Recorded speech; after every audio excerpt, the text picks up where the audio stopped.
O.J. Simpson has died. Of course, he was wildly known as a professional football player for years. George, we have breaking news for our viewers in the West. O.J. Simpson has died. For over 30 years, Sydney Brooke Simpson lived behind the curtain of silence. The daughter of O.J. Simpson and Nicole Brown Simpson watched as the world turned her family's pain into headlines, gossip, and a courtroom circus. While millions obsessed over the trial of the century, Sydney carried memories no verdict could ever erase. It wasn't fame or fortune that defined her. It was a single night in 1994 that shattered everything. On June 12th, Los Angeles police rushed to 875 South Bundy Drive in Brentwood. Inside, Nicole Brown Simpson and her friend Ronald Goldman were found lifeless. Upstairs, 2 children slept.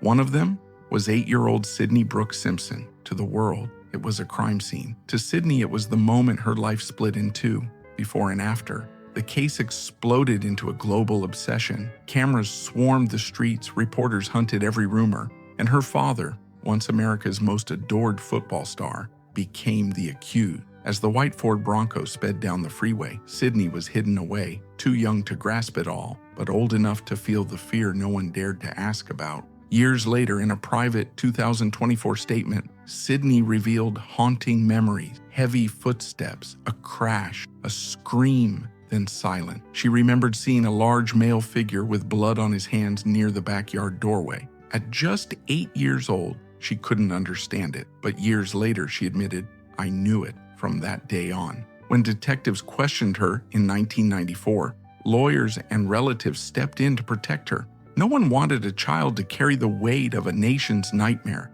Official reports said the children were unharmed, but no report could show how deeply that silence scarred their heart. School files from Brentwood Elementary told another story: panic attacks, fear of loud noises, crying at footsteps. Sydney refused to sit near doors and was soon moved to a smaller private school for safety. After her mother's funeral, custody went to Nicole's family, led by her grandmother, J.H.A. Brown. Grieving yet determined, they took in Sydney and her little brother Justin, trying to rebuild a normal life. But normal was gone forever. Every headline, every rerun of the trial tore open old wounds again. By 9, Sydney had become part of history without a say. When the trial began in January 1995, the world waited for answers. But for Sydney, it was only the beginning of years of quiet pain. In therapy, she drew 2 houses, one bright and safe, the other dark, with red marks near the door. Her therapist saw the unmistakable signs of deep trauma.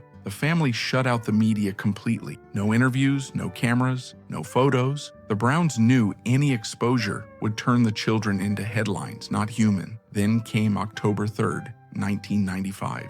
O.J. Simpson was acquitted. Millions watched live across America. Some cheered, others cried, but for Sydney there was only silence. The man she once called Daddy was free, yet her mother was gone forever. That contradiction would follow her for life. By late 1996, child service reports described nightmare, panic, and isolation. Teachers said she was polite but distant, terrified of strangers and sudden noises. The world had moved on, but inside Sydney, the chaos never stopped. The late 1990s became a blur of therapy, custody hearings, and a quiet mission to vanish from public view. After the acquittal, Sydney and her brother Justin lived under the care of their grandmother Judith Brown and Aunt Tanya, both fiercely protective. The Browns kept them hidden, away from cameras, reporters, and the dark memories of Rockingham Avenue. Every decision was meant to protect them, but nothing could erase the past. Sydney spoke little, even at home. One 1996 social worker quietly noted her words. "She looks calm, but her eyes never rest." She rarely spoke about her parents. When asked about her mother, she'd quietly say, "She smiled a lot." When asked about her father, silent. Behind closed doors, that silence became her armor, a shield even professionals described as a form of survival. By 2000, the Browns made a bold move. Sydney and Justin left California for Florida, hoping for peace far from the chaos of Los Angeles. In Florida, there were no cameras, no interviews, no gossip shows. For the first time, Sydney could almost blend in. She attended Gulliver Preparatory High School from 2000 to 2003, where teachers saw a bright but distant student, polite careful, avoiding anything too personal. She shunned the spotlight completely, refusing to let her last name define her. Records show the Browns even requested that her identity remain private during school events. When the yearbook came around, Sydney asked that her photo be left out. The weight of her family name still followed her, but she was determined to control her own story. In 2004, she entered Boston University, majoring in sociology with a focus on criminology and deviant behavior, a subject that mirrored the questions haunting her since childhood. Her thesis examined the psychological impact of family murders on children.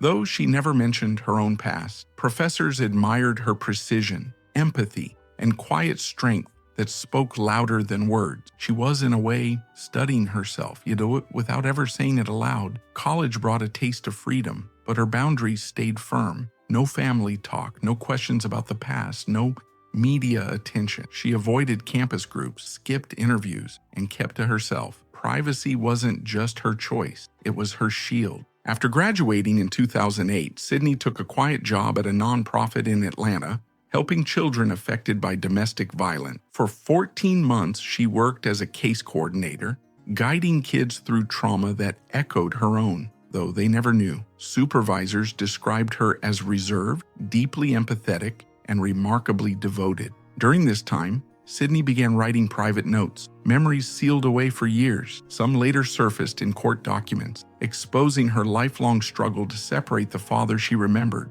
from the man accused of horrific acts. One note read, "I was taught to love him, but I remember being afraid of his voice." By 2010, Sydney had mastered invisibility. She declined interviews, turned down documentary offers, and moved often to stay unnoticed. In a world obsessed with oversharing, she chose silence. No social media, no trace. By the mid-2000s, Sydney Brooke Simpson had built the peace she longed for. Living in St. Petersburg, Florida, she quietly managed a small real estate business, buying and renovating homes under her full name. While her father served time in a Nevada prison for armed robbery, Sydney stayed far from Los Angeles, far from fame, and even farther from her past. It was her way of reclaiming her life and her identity on her own terms. In 2012, Sydney began dating Stuart Alexander Lee, a British national who later described her as kind but distant, haunted by dreams she could never escape. She had one rule that never changed: never speak of her father.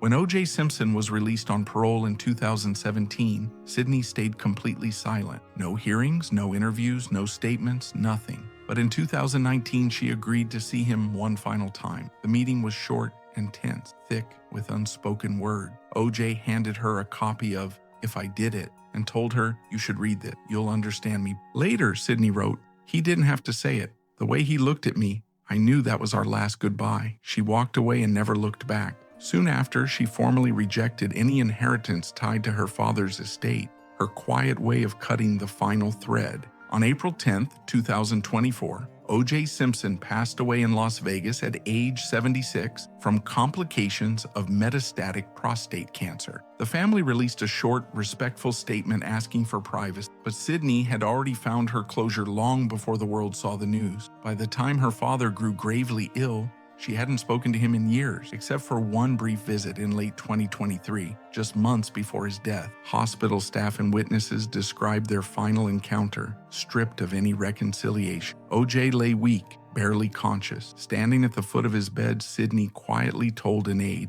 "I didn't come to forgive him. I came to let him know I still remember." According to one witness, O.J. shed silent tears but said nothing. Her final words cut through the room, "I am no longer your daughter." After his death, Sydney's actions were immediate and unwavering. She didn't attend the funeral. Her name was missing from the death certificate, absent from the will, and removed from any inheritance. Legal filings in Clark County showed she had signed a formal disclaimer months before his passing, stating, "I disclaim all rights to any portion of the estate, whether directly or indirectly, of O.J. Simpson." It wasn't about money. It was about principle, a daughter legally cutting ties from a legacy she refused to carry. In May 2024, her law firm released a 6-paragraph statement written by Sydney herself. The final line echoed like thunder.